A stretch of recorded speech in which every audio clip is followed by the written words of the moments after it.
Susan J. Barksdale. Blaine Barksdale. Different emotions from the escaped husband and wife who were recaptured after more than 2 weeks on the run. Last night, Blake and Susan Barksdale faced the judge for the first time about 24 hours after they were finally located and taken back into custody. This is a story that's really gripped the entire nation for the past 16 days. Arizona families worried their lives could be in danger as a pair of murder suspects hid out, and a lot of officials were saying they were here in Arizona. So Erin joining us now with the details on their capture as we learn more information and get that new video from overnight. Good morning, Erin. Good morning, guys. Yeah, we've learned more, but there are still a lot of questions in this case as we learned this morning that Blaine and Susan Barksdale will not face federal charges for escaping for now. Meanwhile, Arizona's family was first to tell viewers about their capture on Wednesday night, but thankfully it was a tipster who actually led authorities to them. They were located in a Tonto Basin just north of Roosevelt Lake.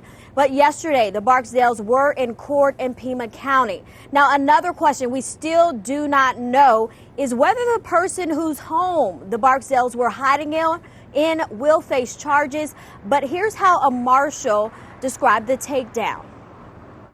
Susan Barksdale, about 5 minutes later, came out. She was sobbing, very upset. She was taken into custody. She confirmed that Blaine was also inside the house. Deputy marshals at the scene had to use a taser and what we call a bing bang round in the leg to take him down to an effective arrest. And that ended the saga that we've been dealing with for the last 16 days. Speaking of the last 16 days, the Barksdales are accused of tricking and then overpowering private security guards back on August 26th while they were being extradited from New York back to Arizona for murder charges. The more serious murder charges are possibly why they will not be facing those federal escape charges.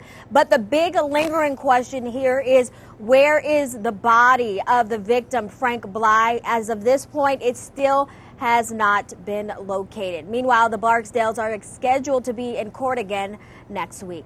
Reporting live in downtown Phoenix, I'm Erin LeBeau for Arizona's Family. Big sigh of relief. Yeah, and you can certainly see her emotion. It is two different emotions on their appearance last night before a judge. Thank you very much, Erin.